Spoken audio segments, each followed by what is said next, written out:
for a glimpse into how it's done. And we'll join Daniel, Rupert, and Emma sharing stories about growing up Harry, Ron, and Hermione as the adventure continues. Inside Harry Potter and the Goblet of Fire. I think we'll ever have just a quiet year at Hogwarts. In the spring of 2004, the sprawling complex of sound stages at Leavesden Studios came to life as director Mike Newell began production on J.K. Rowling's fourth adventure, Harry Potter and the Goblet of Fire. Hi, Harry. I think of the 4 films is the biggest and greatest adventure. It's the ultimate thriller, which is fantastic. It's so good. It's got wonderful set-piece scenes. There are dragons, and there are underwater terrors, and there's Lost in the Maze. Wicked.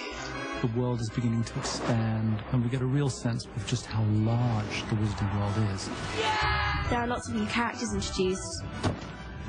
And this strapping lad must be Cedric, am I right? Above everything else, there is the appearance of the true villain for the first time, actually in his own self.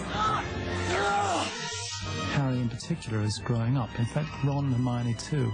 And it's great, I have to say, to be around Dan, Rupert and Emma, seeing them grow, seeing their interests develop.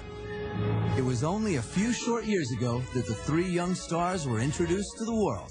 3 movies later, Dan, Rupert, and Emma have come a long way. Let's step back in time for a glimpse to where it all began. There must have been hundreds of millions of people that all auditioned. And they chose me. He's right here. He's right in the corner of frame. It takes an actor of great depth and intelligence to play that role. And Dan Radcliffe is the only 11-year-old I've ever met who has that quality. And you just see it in his eyes. This is a really deep soul. I was one of the biggest Harry Potter fans ever. And just to play Ron in the Harry Potter film has really been fantastic. And with Dumbledore gone, Good afternoon. I was like, oh my god, I just stood there. Thought, no, this is all a dream, pinch me. And then it all started happening. Petrificus Totalis.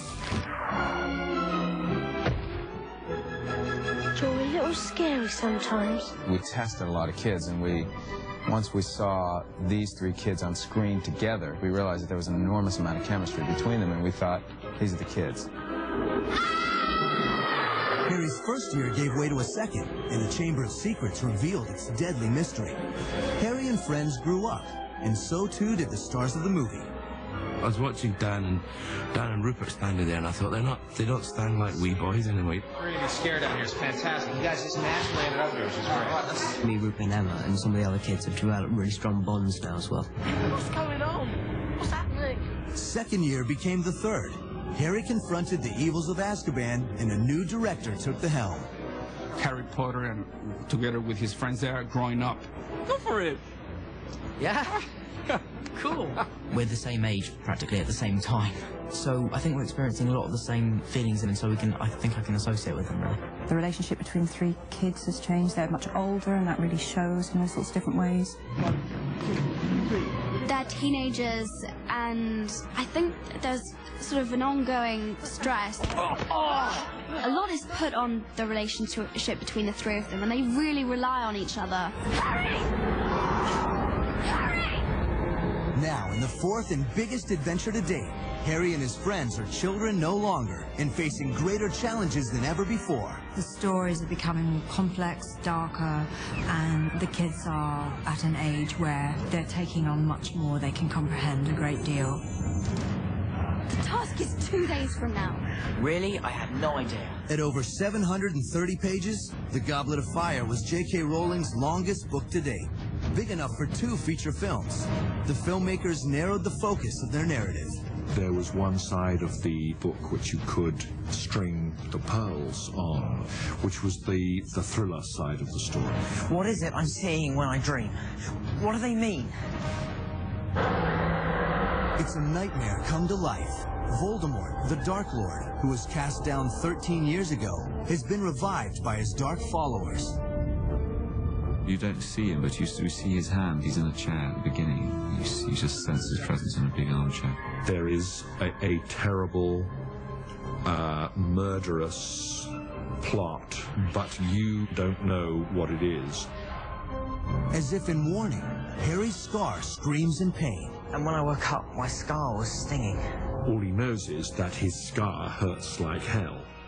And the scar and the hurting of the scar and the dreams that he has while the scar is troubling him, they form a kind of chain of stepping stones through the story. And what lies ahead are dark things. Voldemort, the Death Eaters, the world as it was 14 years ago. Those were not good times, and we're on the precipice of times again that could be like that. Worse for Harry, the walls that have guarded him and the protectors who have seen him through are crumbling in the face of evil. There is something that is getting to Harry, that is trying to get to Harry, that has infiltrated Hogwarts. I think that whatever's happening, it's bigger than this. And I really think you should go to Dumbledore. Harry's world's completely shaken because Dumbledore, for the first time we see him as an old man who's not at the height of his abilities anymore. Mike said to me, this is a film in which Dumbledore is no longer in control. He is frightened. He doesn't know what to do. This can't go on, Albus. First the Dark Mark, now this. What do you suggest for Neville? That's a big thing for Harry because it completely, as it would anyone, unsettles him, and so he kind of loses control of it. With danger spiraling out of control and challenges beyond anything he's faced yet, Harry has to find the courage from within to see the adventure through. Harry is a noble, spiritual warrior. Harry does the right thing, and we would all like to think that we always do the right thing, but we don't. Dragons. That's the first task. They've got one for each of us. Even though there is a really dark part to it, it still has this fantastic sense of humour. Is that a student? Technically, it's a threat. To capture the balance between the suspense and the humor, producer David Heyman enlisted veteran director Mike Newell. You're trying to go back. Oh, you bloody do.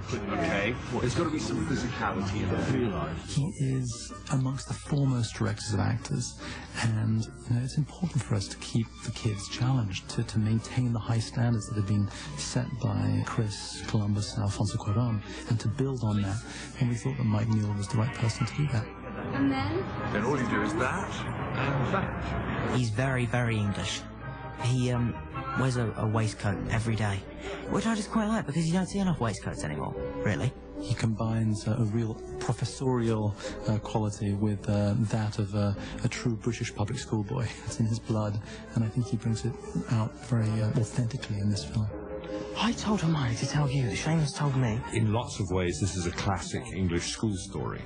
All right, it's wizards and wands and magic and stuff like that, but it is nonetheless a classic English school story. And we're all brought up on those things. You know, I share all the same references. I don't even know I'm doing it. But that was great.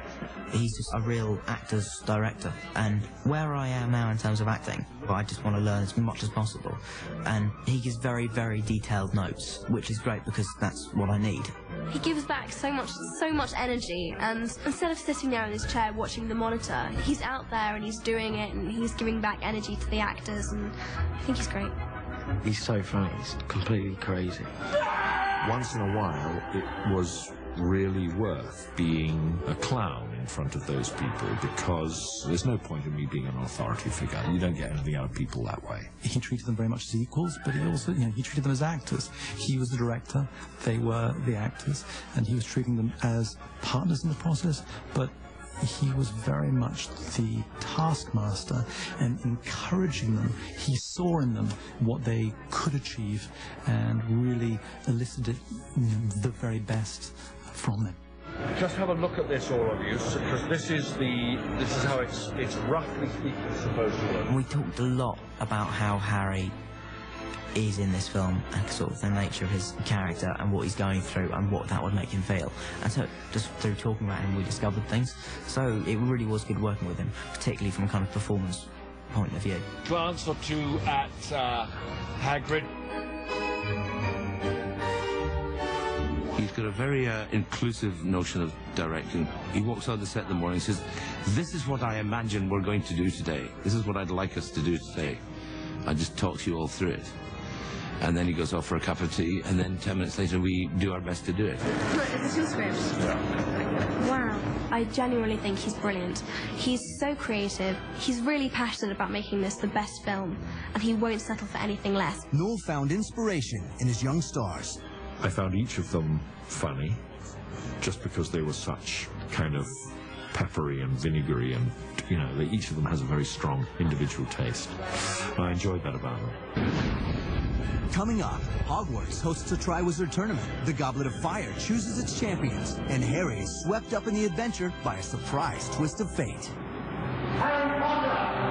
And still to come, an exclusive scene from the new movie when Inside Harry Potter and the Goblet of Fire returns.